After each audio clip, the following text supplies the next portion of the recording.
Tonight on Bridge City News, a new report reveals startling numbers as to how many Albertans are dying from opioids. A special festival is coming up this Friday in Lethbridge to combat racism. And we hear from the Christian Heritage Party about what they bring to the table this federal election. Your nation, your province, your southern Alberta. From the heart of Lethbridge, it's Bridge City News with Hal Robbins. Good evening. Thanks so much for joining us. A new report by Alberta Health on our province's drug crisis says on average 2 Albertans die each and every day of a fentanyl-related overdose. In total, 305 people have died from opioid poisoning so far in 2019. Most victims are men between the ages of 25 and 40. The number of fentanyl-related deaths in Lethbridge, however, is down slightly. The report says between January and the end of June of this year, there were 11 deaths. For the first half of 2018, there were 17. Across the province, 51% of those who died had meth in their systems, followed by cocaine at 25% and other substances like heroin, which made up 24%. As for visits to supervised consumption sites, the report says Lethbridge still leads the way with about 20,000 visits per month. The facility with the second highest amount of visits was Calgary, with 5,565 visits per month. The Alberta Health Report says of the 438 overdoses during the second quarter in Lethbridge, none of the deaths occurred at the supervised consumption site. Lethbridge and Grand Prairie had the highest rates of EMS responses to opioid-related events at 345 per 100,000 people. A week-long public exhibit as part of Orange Shirt Day events planned for this week at Lethbridge College. University and community events, along with opening day activities at the college, were rescheduled as a result of the weekend snowstorm. BCN's Loris Alexander was at the unveiling of the educational exhibit at Lethbridge College earlier today.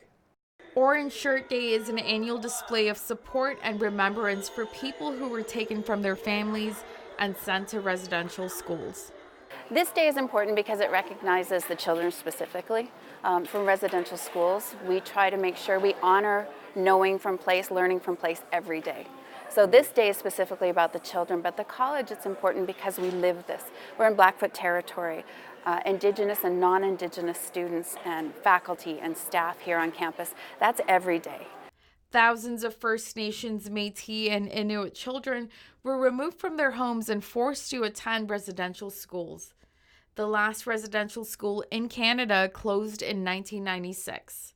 You had no choice. You just had to send your children because it's a culmination of a few other areas too. You know, you had the government coming out of the treaty process and starting to force the Indigenous people onto their reservations, and they couldn't leave the reservations unless they had a pass, so they weren't able to interact with their traditional territory. 3 national traveling displays and exhibits that speak to residential schools are currently at the Lethbridge College. The exhibit was actually brought through our dean, Dr. Janine Weber. She made contact with them. This exhibit is traveling around the country currently, and she got in touch with them, and Lowell got in touch with them, and we said, could we possibly have it here at the college for a little bit of time? We've got it for a week. So we've actually just been talking about how do we bring something more permanent to the college based on this exhibit. So those are on loan from the Legacy of Hope Foundation, and that's a not-for-profit organization located in Ottawa that loans out exhibits to host institutions like Lethbridge College. For Bridge City News, I'm Loris Alexander. A student from Winston Churchill High School has spearheaded an event that is set to bring hundreds of people together. The Northern Lights Festival is coming up. BCN's Ainsley O'Reilly tells us what we can expect to see. Last year, as an 11th grade student at Winston Churchill High School, Isabel Crown took part in an international potluck. She also saw that students from her school were being discriminated against. I wanted a place where people can feel safe and that they know that other people there are going to respect them for what they believe and what they do, and a place where you can understand that everyone is a human being and that they have their own choice, and we have the freedom to believe and practice what we want to believe. The event is set for Friday from noon until 5 p.m.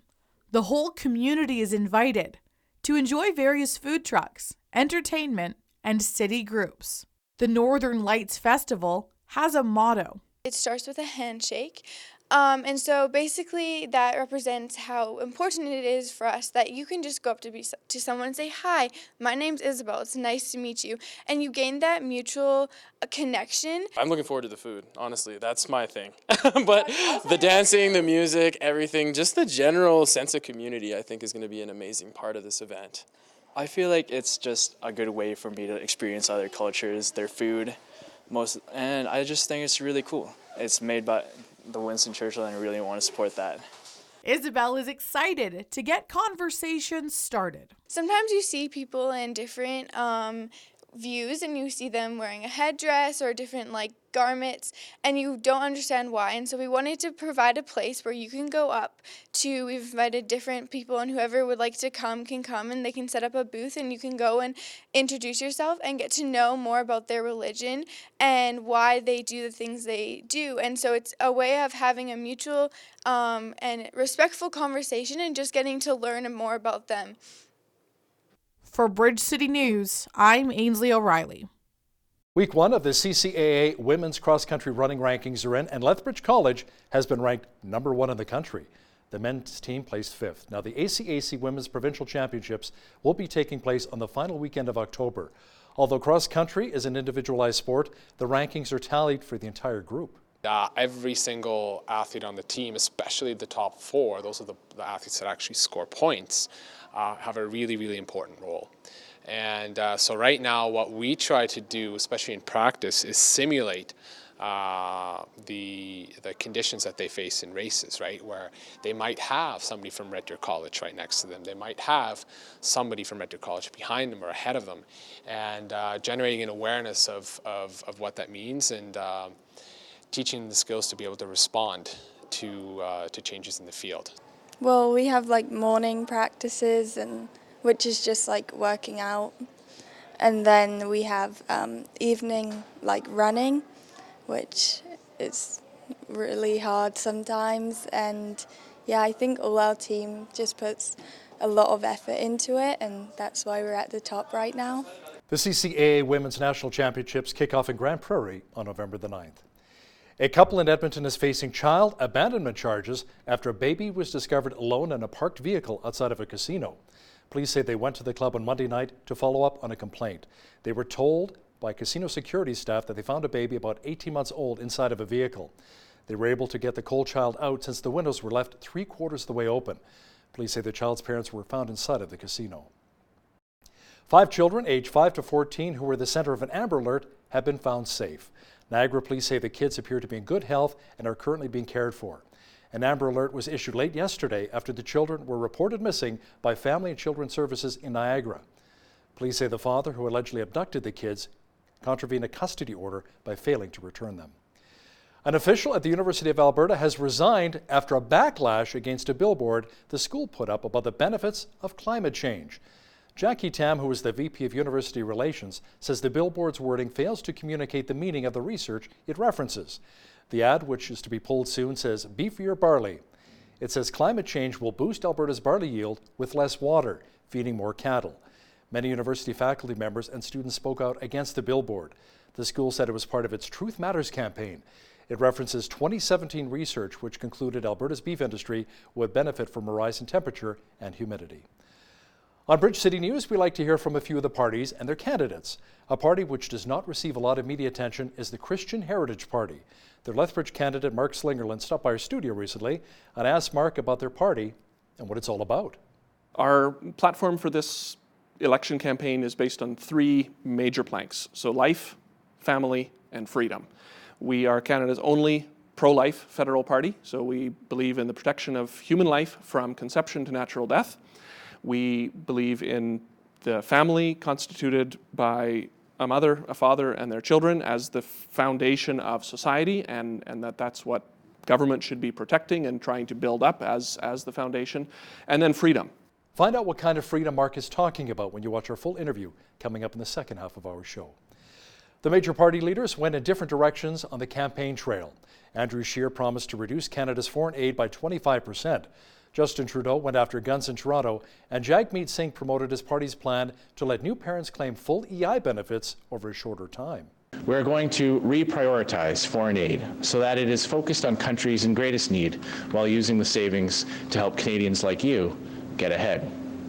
Second, we are going to reinvigorate our traditional allegiances with countries that share Canadian values. Third, we're going to reprioritize human rights in our international affairs and embrace new legal tools through which we can hold hostile regimes accountable.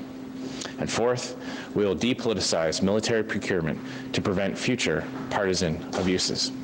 We are moving forward on a full-out ban on assault weapons, and we're moving forward to empower municipalities across this country, cities big and small, to ban handguns within their districts, within their municipalities. We do want to create flexibility. So for families, we want to increase the replacement from 55 to 60%. And we also want to make sure people can have the option of having reduced hour or reduced leave, but higher amount of compensation. So for the full leave, it can be as little as 33%, 30% of your salary in terms of replacement. We want to give families the opportunity to have a condensed period of time, but have more compensation. That's something that would allow flexibility for families who can't afford to live off of the reduced amount. One of our regular contributors, Brian Lilly, agrees with Scheer's promise to cut foreign aid by a quarter, especially when those taxpayers' dollars are going to communist regimes. Can you believe that we've given $7 million to China in the last year, that we've given millions of dollars to North Korea? I think it's about $5 million to North Korea. We've given millions to Iran. We've given $200,000 to Vladimir Putin's Russia. I mean, sure, it's only $200,000, but why are we giving any money to Putin's Russia? Mr. Lilly will have more on what the leaders are promising and the latest poll numbers as we inch closer to the federal election. That interview is coming up after business news. Liberal leader Justin Trudeau was tuning up for tonight's French leaders' debate with a round of boxing in his home riding of Papineau. The campaign event took place at the same facility where he prepped for a debate ahead of the come-from-behind victory in 2015. Also his well-publicized bout with Senator Patrick Brazeau in 2012. A handful of demonstrators outside of the boxing gym protested Canadian support for the Haitian president, who they accused of corruption. NDP leader Jagmeet Singh was at a Montreal food market earlier today. He says he hopes his presence in Quebec as a turban-wearing Sikh will challenge the province's Bill 21. It bans some public sector workers from wearing religious symbols on the job. Singh says he is looking forward to tonight's leaders' debate in French. Yeah, I'm going to be definitely working with my team on tonight's debate. I'm excited for tonight. I love French. I love the language, and I'm really excited to hold the Prime Minister to account and really to show Canadians that they don't have to settle for less. You know, Mr. Trudeau is going to scare people into settling for less. I don't think they have to. In fact, I'm confident we as a country can do a lot better, and people deserve a lot better. And that's why we're going to put forward some real solutions to the problems people are faced with. This election is about who's in it for you, who's fighting for you. And I put it to Canadians, if you look over the past number of years, the Conservatives and Liberals haven't really been working for people. They've been working for those at the very top. They've been making life easier for the wealthiest corporations, billionaires and millionaires, but they haven't made life better for Canadians. In fact, they made it harder for Canadians, and people are paying the price. Meanwhile, in the United States, House Democratic leaders accused U.S. President Donald Trump of incitement to violence today. They warned him to not intimidate the whistleblower or potential witnesses in their impeachment inquiry. Let's not make any mistake here. The president wants to make this all about the whistleblower and suggest people that come forward with evidence of his wrongdoing are somehow treasonous and should be treated as traitors and spies. This is a blatant effort to intimidate witnesses. It's an incitement to violence. And I would hope, and we're starting to see members of both parties speaking out against attacking this whistleblower or others that have pertinent information. The intelligence community recognizes the importance of whistleblowers. Protecting whistleblowers who see wrongdoing of any kind in our government is essential. The president probably doesn't realize how dangerous his statements are when he says he wants to expose who the whistleblower is and those who may have given the whistleblower that information. British Prime Minister Boris Johnson says his government's priority was to get Brexit done. He's pledging to leave the European Union by the end of the month. Just at the moment, when voters are desperate for us to focus on their priorities, we're continuing to chew the super-masticated subject of Brexit, when what people want, what Leavers want, what Remainers want, what the whole world wants, is to be calmly and sensibly done with the subject and to move on. And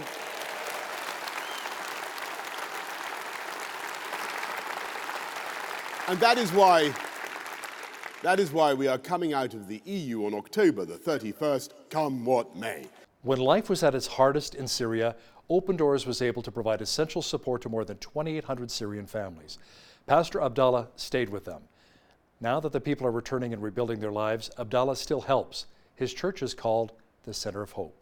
The civilians are stuck in a very small area that doesn't exceed 2 square kilometers, with no safe zone, no life. Every bomb is a new massacre. Save Aleppo, save humanity. طلعوا المجموعات المسلحة من حلب والناس في وضع أفضل من الماضي، لأني العائلات اليوم في حيرة، محتارين من جهة المستقبل، ما في أعمال، بيوتهم مدمرة، متضررة، أشياء كثيرة موجودة في واقع الناس، صعوبات إنه يبقوا ولا يسافروا. مشان هيك محتاجين نسند الناس لحتى يقدروا يبقوا، محتاجين نسند المسيحيين لحتى يقدروا يبقوا على هيدي الأرض اللي هي أرضهم. أول شيء الشعور هو ناجم من دعم إلهي لحتى اللي سندنا فيه طول الحرب. يعني عندي شعور هو اللي بيعطيني هذا الدافع بالكنيسة لنكمل.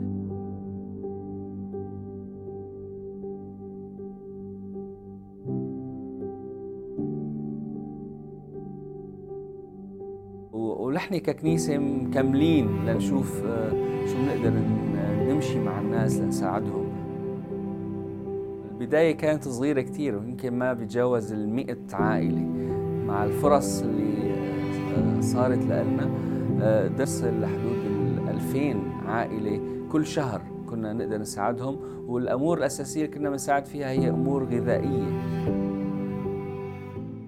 Wonderful to see the Christian community having an impact around the world. Also wonderful to see the sunshine and warmer temperatures in southwestern Alberta. That trend will continue. Weather details are on deck.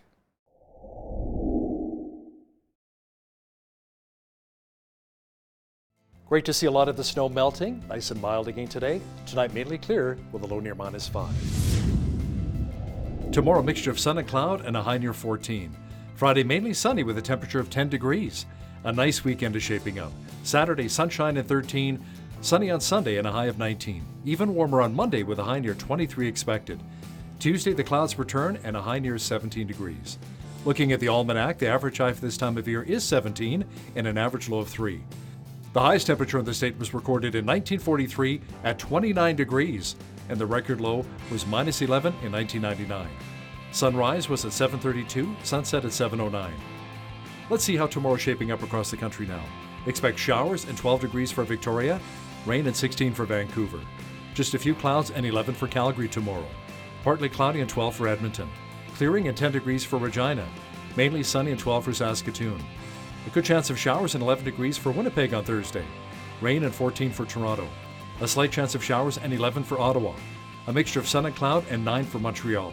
Over in the Maritimes, Fredericton, New Brunswick will be mainly sunny and 12.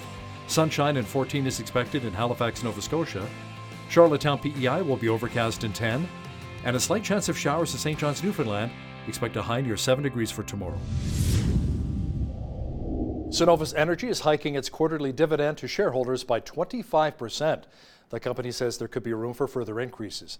The Calgary-based energy company says it will now pay 6.25 cents per share, up from the current 5 cents. That would provide an annual yield of nearly 2.1%. Cenovus also says it believes it will have capacity for further dividend increases at a potential growth rate of 5 to 10% annually. The increased payment to shareholders came as Cenovus trimmed its capital spending plan by $150 million from its April forecast to between $1.1 and $1.2 billion.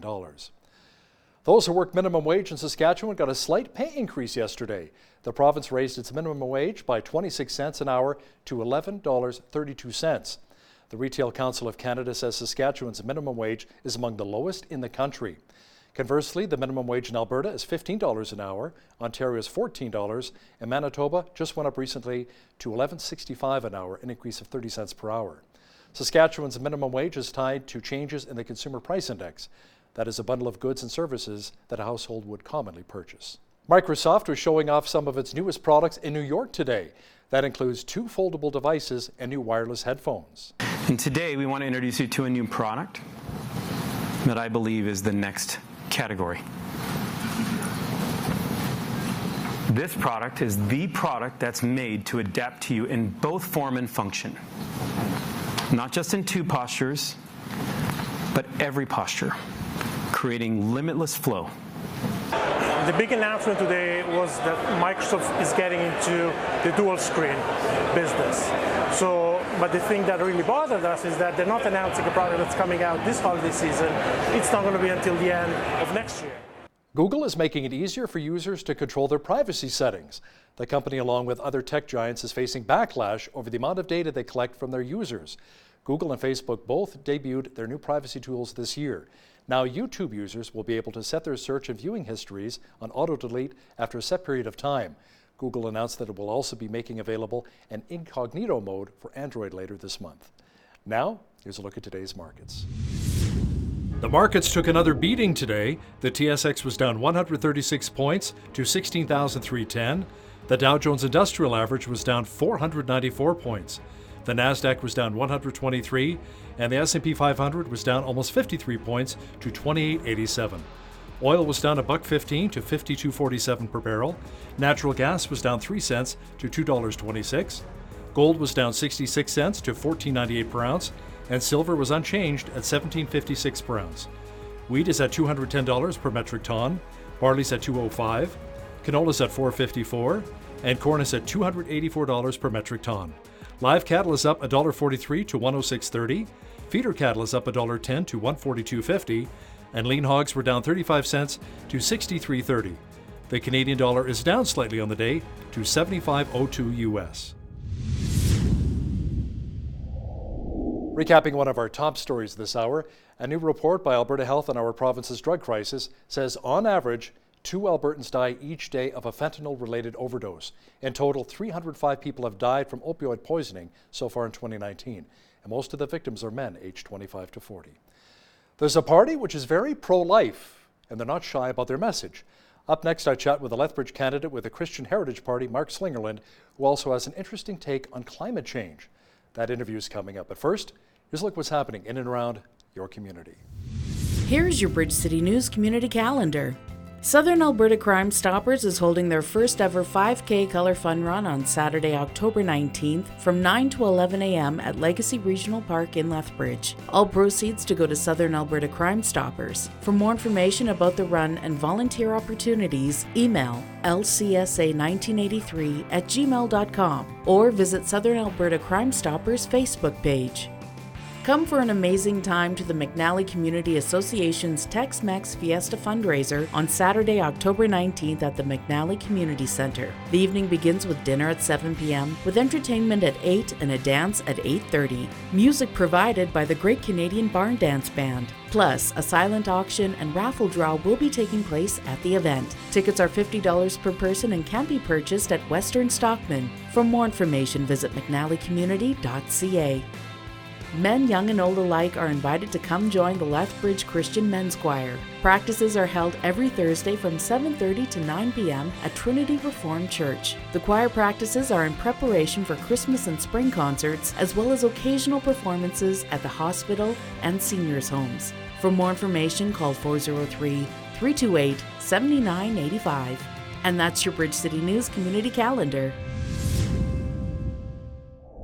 The federal election is coming up, and we want to hear from all of the Lethbridge candidates. Joining me now in studio is Mark Slingerland, the federal Christian Heritage Party candidate for the Lethbridge riding. Mark, welcome to BCN. Thanks, Hal. Great to be here. So why don't you explain, first of all, why did you want to get involved in politics?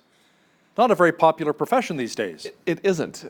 Politics has become almost a four-letter word. It's spelled with a few more, but politics in the grand tradition is a way of serving the country. It's actually ordering the affairs of the country for the good of the citizenry.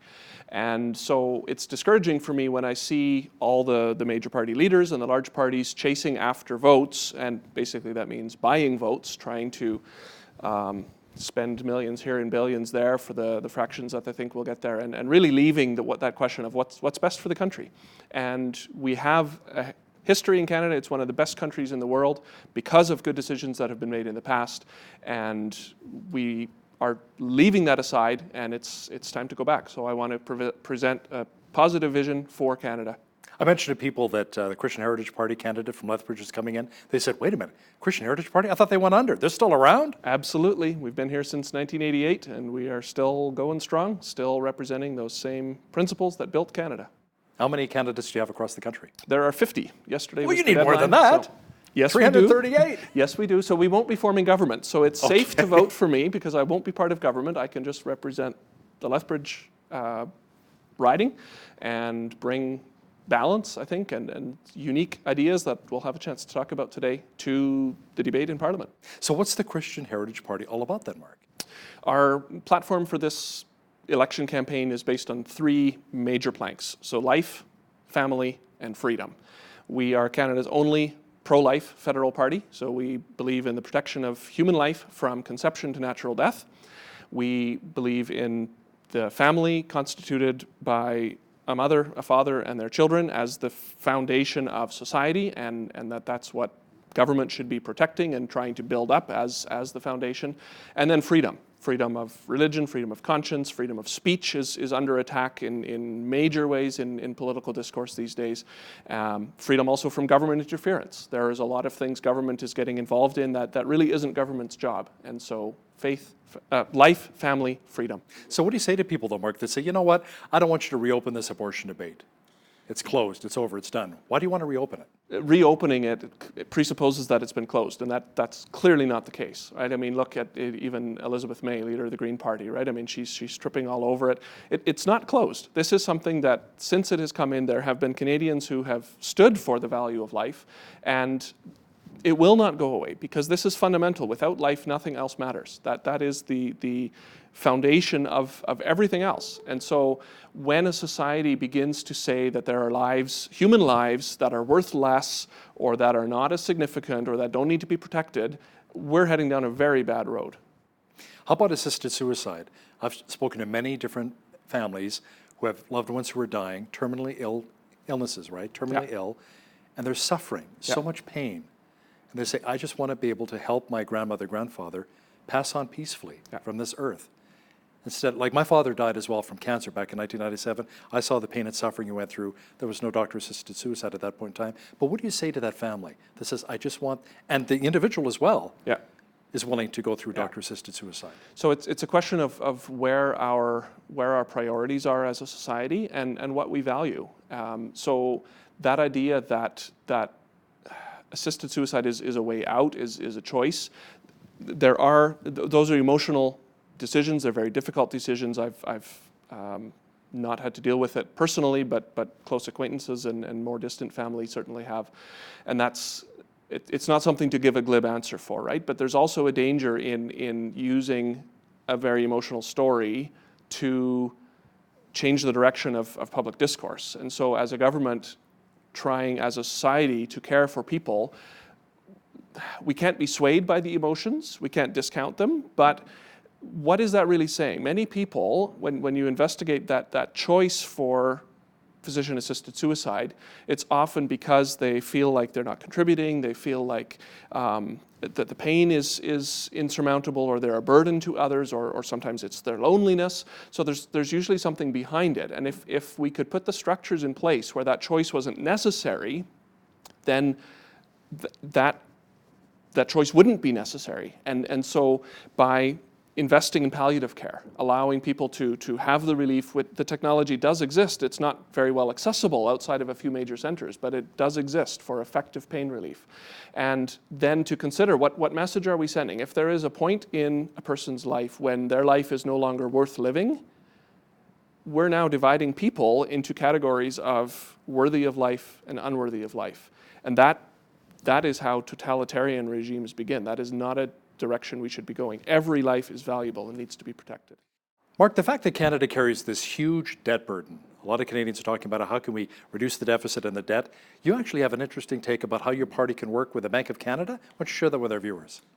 Happy to do that. This is a policy that's unique to the Christian Heritage Party. It's one that I wish the major parties would borrow. It's actually not the CHP's idea originally. It's something that has worked very well in Canada in the past. Around the time of World War II and afterwards, some of the major infrastructure projects that built our country, the St. Lawrence Seaway, the Trans-Canada Highway, were financed by the Bank of Canada. And afterward, we moved away from that pattern, and now we borrow from commercial banks. We pay interest on that money. The debt burden, just servicing the debt, is $70 million a day in Canada now. That's money that could go to much, much better use. That money could be coming from the Bank of Canada. So we propose allowing municipalities, provinces, maybe even sub-municipal groups, if they had enough backing, to access the Bank of Canada for interest-free infrastructure loans. So they would receive the money interest-free from the Bank of Canada. As that money was spent and repaid, it would be withdrawn from circulation. So it would not have an inflationary effect. And this is what otherwise is a danger with pumping money into the system, right, is it increases inflation. But if you look at the track record when this has been done, that wasn't the case. We can have that infrastructure money, which is so necessary for all kinds of projects these days, and not go into debt and not have an inflationary effect either. How about stimulating the economy, in particular here in Alberta, where we've been suffering through a recession for a very long time? Where does the Christian Heritage Party stand on getting more Albertans working? And will we see a pipeline built? So, lots of things packed up into there, of course. Will we see a pipeline built? Your guess is as good as mine. I wish so. I certainly hope that our leaders will do, and I would advocate very strongly for that to happen. And we're talking the fact specifically that we're about left for Trans Mountain Pipeline yeah. as the issue as the pipeline that's left is because of poor political decisions earlier on, right? This idea that parts of the country can be played against each other. We have Mr. Singh now saying that that's going to become a permanent feature under an NDP government, that provinces can veto projects. Where is the leadership of a nation? We exist as a country. We have to support each other. When Alberta does well, the country does well. So the question is then how do we achieve that stimulus? And I think all the major parties would tell you, well, the government has to do X, Y, or Z. That's not the government's job. Who creates wealth in this country? It's not the government. The government has no money of their own, no funding source of their own. It's individuals, corporations, entrepreneurs, small businesses, Canadians. But they need those tax breaks a lot of wealth. times, small businesses, right? Why? Why do they need a tax break? They need a tax break because the tax system unfairly penalizes certain kinds of activity. It's complex and you need people working for you, 2 or 3 people for a business sometimes just to navigate the tax system. A simple, straightforward tax system that doesn't need all of that navigation can allow that prosperity to be created without government getting in the way. As soon as there's a government program or deciding, send your taxes in and we'll decide where best it can be used, we end up with corruption, we end up with misguided attempts to guess where the future is going to go. Businessmen know where the market is going. They know what is worth spending money on much better in their local areas than anyone in Ottawa does. So it's not government's job. Many of the main federal party leaders are promising billions of dollars towards education. And what are your thoughts when it comes to our education system? What needs to be improved? So education is a provincial responsibility, as you know. A lot of the funding for post-secondary education in particular comes from the federal government through transfers and through grants. So broadly speaking, our philosophical approach to education is that it should be responsive to parents, first of all, at the K-12 system. That's a provincial matter. On the federal level, we would suggest funding 80% of post-secondary education through vouchers to individual students. So the effect this would have would make universities compete basically for the students. Rather than being transfers directly to the universities, it would be based on enrollment, on the kinds of programs that they can offer that are responding to local needs. So increased emphasis on trades. Not everybody needs a bachelor's degree, and that we shouldn't be pushing that as kind of the logical next step. Of course, we need all kinds of the professions We need as well, electricians, right? we need plumbers, many framers, trades, drywallers, sure. That part of the economic problems we're in is that we can't find the people to fill a lot of these trades positions when they're needed. So that funding is one. The other piece is it's still a worthwhile investment. For many programs, it's worth it in the long run to go and get that degree because you'll make more over your lifetime. It's the upfront cost. That's the challenge, right? So we don't believe that we should eliminate tuition. That creates an entitlement and makes some of the problems even worse that we already have. We do think that the repayment schedule should be extended. So over time, we would, even up to 10 years after graduation, a lot of people, the same time they graduate, that's when they're buying their first home, they're setting up a family, they need time to get that repayment, so we'd extend that. A lot of people are talking about the climate crisis in our country right now, and around the world for that matter, right? And they're wanting to put billions upon billions of dollars, the federal party leaders, into climate change initiatives. What is the CHP position on that? So you said save the world or whatever you said. The first question is whether the world actually needs to be saved. And if you look at the last number of decades, wealth and health and standard of living around the globe has skyrocketed. The number of people living in poverty has greatly diminished, even as the total number of people has increased.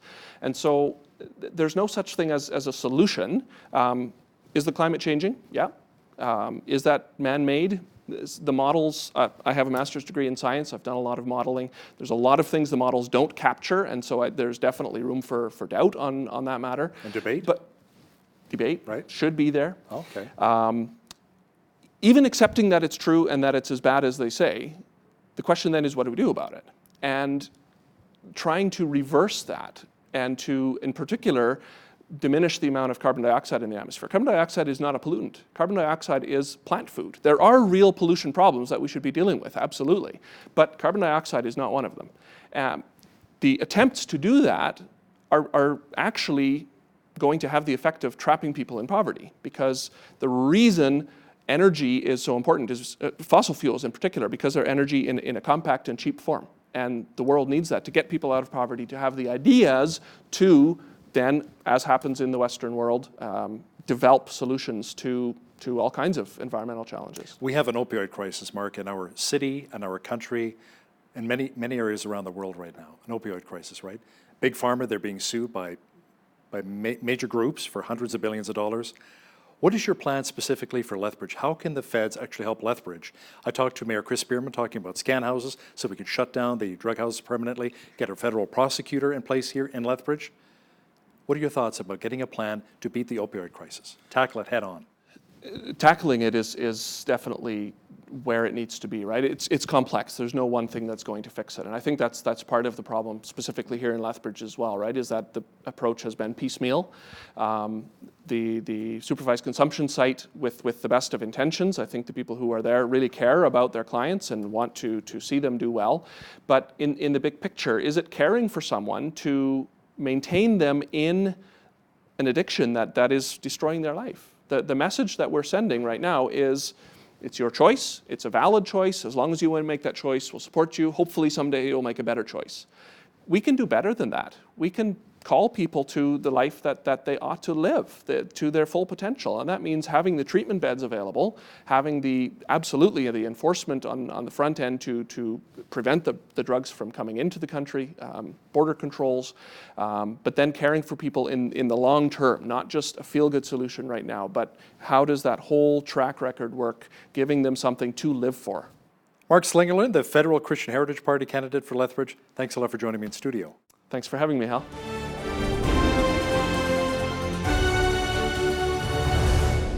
The Liberals have unveiled their new platform. It includes $57 billion in new spending promises and $94 billion in new deficit spending. To talk more about it is one of our regular political contributors, Brian Lilly, joining me via Skype from Toronto. Now, Brian, the new spending does not even factor in pharmacare and guaranteed income for new parents. Yeah, so those figures of $57 billion in new spending and $94 billion in deficit spending would just increase them by quite a bit, because I don't even know what you would price tag you would put on saying a guaranteed income program for new parents would be, this is for people that don't qualify for EI. And rather than just saying, okay, you're able to get maternal or paternal leave benefits, oh no, it's going to be a guaranteed income program for them. Well, hold on. Does that mean you're going to expand it everywhere else? That's going to be a big ticket item, Hal. That's going to cost billions of dollars. But we do know that both the expert panel that the Liberals put forward on pharmacare, they said that a national pharmacare program would cost about $15 billion. The parliamentary budget officer said it'd be about $24 billion. Both of those figures are per year, and the Liberals are promising a national pharmacare program, but it's not costed out in their platform. So why does this matter? $94 billion of new deficit spending at a time when the economy is doing pretty good, when the Liberals are running on how great the economy is. Imagine how much they will have to spend if the economy takes a downturn. Keynesian economics is that you spend when governments spend extra when times are bad, you try and stimulate the economy. That's the theory. And then when times are good, you pay down the deficits from the bad times and save up for a rainy day because there's always a boom and bust cycle with economies. They can't grow perpetually. It's not a perpetual motion machine. And under the Liberals, they've decided, nope, deficit spending all the time. When the Harper Conservatives were in power during the Great Recession, they denounced deficit spending and said, this is awful. You're spending more than we're taking in. And now they're doing it when times are good. It just makes you realize that this is not the Liberal Party of Jean Chrétien and Paul Martin, who slayed the deficits that had plagued us from the early days of Pierre Trudeau's governments. And he ran them up so much that it took until the 90s to get rid of deficits that started around the year that Justin and I were born, 1971. Speaking of Mr. Trudeau, he's talking more gun control, Brian. Now, you talked to him about it recently, and he could not differentiate between an AR-15 and any other semi-automatic weapon, which may still be legal? Yeah, so he's been out there pushing, and he did one day, Monday he was out with doctors who say there's a national health emergency because of gun crime and shootings, and we've got to have a national handgun ban. He's not proposing that. He met with mayors from around the Toronto area on Tuesday. They also called for a national handgun ban, but he won't do that. But he will ban the AR-15. He says, we've got to ban this rifle. And I asked him, I said, well, this has no history of being used as a crime gun in Canada. In fact, I've been able to find one example of it being used as a crime gun in Canada, and that was a botched mob shooting. It wasn't even a legal registered rifle because AR-15s are restricted rifles. They still must be registered, just like a handgun. He is going forward with pushing forward on a ban, and he talked about how many shootings there are in the United States. Well, that's not Canada. So then I asked him, I said, under your plan, you're going to ban the AR-15, which is just a standard semi-automatic rifle. I said, there'll be hundreds of other models of semi-automatic rifles still available. Can you tell me how they're different in terms of how they operate?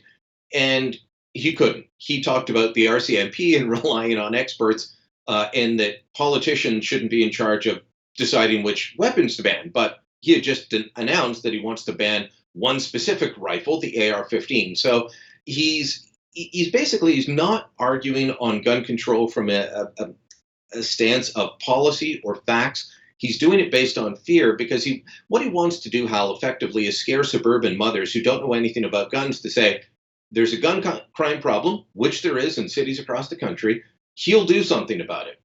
Well, the gangsters are shooting each other up and shooting up our streets with illegal handguns. Banning a rifle not used in crime won't solve that problem. Yeah, I tell you, farmers and ranchers here in Alberta will not be too pleased with that. Conservative leader Andrew Scheer says he will cut foreign aid by 25%, Brian. Scheer says Canada should not be supporting various dictatorships. Yeah, I mean, can you believe that we've given $7 million to China in the last year, that we've given millions of dollars to North Korea? I think it's about $5 million to North Korea. We've given millions to Iran. We've given $200,000 to Vladimir Putin's Russia. I mean, sure, it's only $200,000, but why are we giving any money to Putin's Russia? Then there's the other side. So he wants to take away money from dictatorships and despots and say, look, we're just going to stop funding these people that are not in line with our values. But we're also going to stop funding, this is if there's a conservative government, we will stop funding wealthy countries. I was shocked to find out that Canada's foreign aid included $2 million to Italy. It included $6 million to Mexico, along with millions to Brazil and Argentina and other countries that are high up on the wealth index that are developed nations. Brazil's a competitor on many, many fronts, from agriculture to aerospace with Canada, and we're giving them around $5 million a year. That makes no sense. So this is an election promise that I think will find a lot of support with the voting public, even if it's roundly denounced by most in the media, who will say this is an awful thing to do. Scheer says that conservative government will focus on the poorest countries, that we don't need to be giving this money off to countries that don't need it or aren't actually sharing it with the people in need. You can see that the people in North Korea would be in need, but do you really think that that aid is getting to them instead of the dictatorship? It appears as though the number of people crossing the border illegally from the United States into Quebec is back up once again, and a new poll suggests the Liberals received a failing grade in this regard. Tell me more about that. Yeah, so both July and August saw the numbers go up based or compared to the same period the year before. Overall, compared to 2018, we're down a bit. We're just over 10,000 in the first 8 months of the year. We have the numbers up until the end of August, and we're at about between 10 and 11,000 right now. The past 2 years, we've had 18 to 19,000 people a year. So all told, more than 50,000 people have crossed the border so far into Canada illegally, and since Justin Trudeau put out his infamous tweet. Was partnering with DART, the polling firm headed up by John Wright, and said, well, let's ask people about this. And we asked them specifically, how do you feel the government is doing when it comes to, traditional legal immigration, passing grade, about 70% there. 55% say they're handling the refugee file well. But on the issue of people coming across the border at what the government refers to as irregular crossings, and most people call illegal, the public was about 68% said we give them a failing grade. 70% said this should be the number one issue that our politicians focus on in the immigration system, is fixing this. So that, when you see numbers like that, Hal, that goes across party lines. That tells you it's not just conservatives, it's not just New Democrats. There are people from all parties that are saying, I don't really like what I'm seeing here. It's not that Canadians are against immigration, but they want it to be done in a way that follows the rules. NDP leader Jagmeet Singh is promising 500,000 new childcare spaces. What I want to know, answer to two questions. Number one, is there that much of a need? And number two, who's going to pay for that? Well, you will pay for it, and I'll pay for it, and the crew will pay for it, and the viewers will pay for it.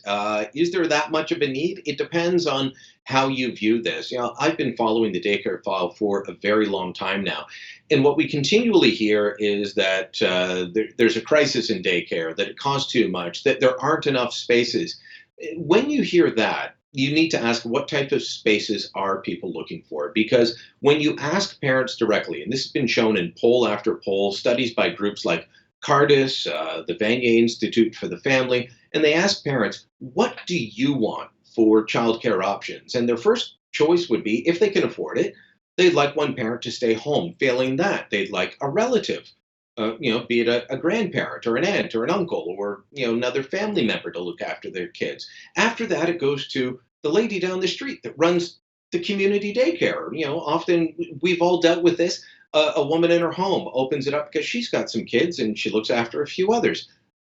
The bottom end of the rung, the last option, is the institutionalized daycare centers provided by governments. And that's what the NDP wants. They want to provide 500,000 of these. The Liberals want to provide 250,000, and the Conservatives want to give you a break on whatever your childcare expenses are and allow you to decide. The NDP and the Liberals are trying to say that we want to go this route. They really admire the Quebec model. As someone that has lived with that model and covered it, I can tell you how you end up with the system getting unionized. They threaten to go on strike, and then forget about a school strike. Imagine trying to find care for a 6-month-old or a 1.5-year-old on short notice. That's what parents have to deal with. So It's the model that governments and bureaucrats and unionists prefer, but it's not the model that parents prefer. We are less than 3 weeks until the federal election, Brian. New poll numbers suggest that Andrew Scheer and the Tories are opening up a lead on the Liberals.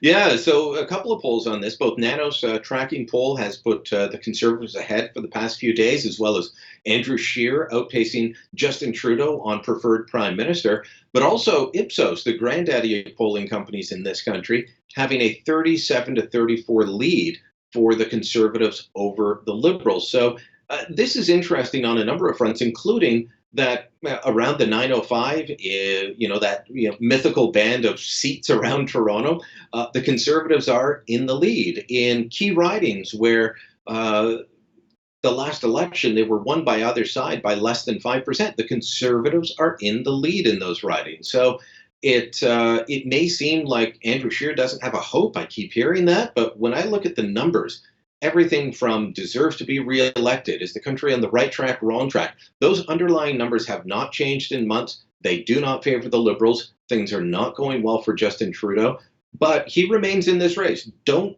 count him out yet. This is a knife fight, as one pollster put it to me. This is going to go riding by riding, knives out. Everyone's battling, and the victor will be determined on October 21st. Do you think a big reason why the Tories may be increasing in popularity is because Andrew Scheer maybe took Doug Ford aside and said, "Hey, buddy, ease up on the cuts, will you?" Especially here in Ontario. I think that maybe 4 or 5 months ago, Doug Ford was a real issue in Ontario. It was in the middle of the battle over cuts to, or not even cuts, but changes to autism funding. And it could become an issue once again because the education workers unions, be it support workers or teachers, they're in the middle of contract talks. The support workers have already started work to rule. The teachers could be on strike soon. But the idea that Doug Ford is the negative factor dragging them down just is not borne out by the polling. An Angus Reid poll looked at that.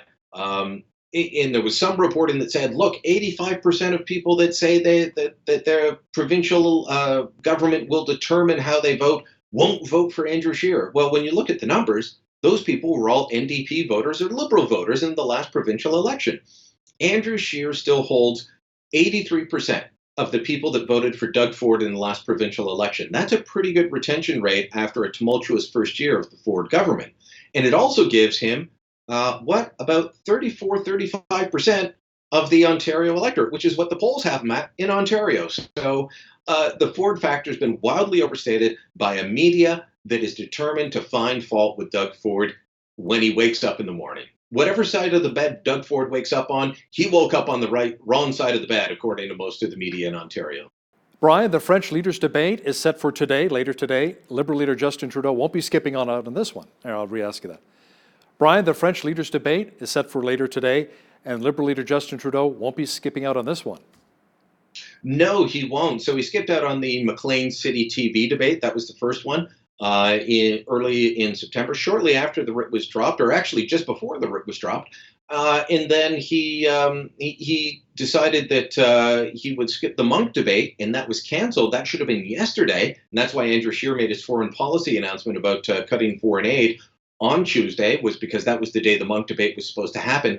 This debate that he's agreed to go into is not one of the official government-sanctioned debates. And remember, at the beginning, Justin Trudeau said, oh, no, I don't need to do any other debates. I'll do one in English and I'll do one in French because those are the official debates by the Leaders' Debate Commission. And then he got too much pressure in Quebec and he decided to do TVA. You and I both know the power of TVA in Quebec. It's the most popular TV network in French Canada. And he succumbed to that pressure, and he's doing their debate. This should actually anger people across English-speaking Canada, because the leader of this country agreed to do 2 debates in French and 1 debate in English. 25% of the population speaks French, 75% speak English, and he's doing 2 for 1.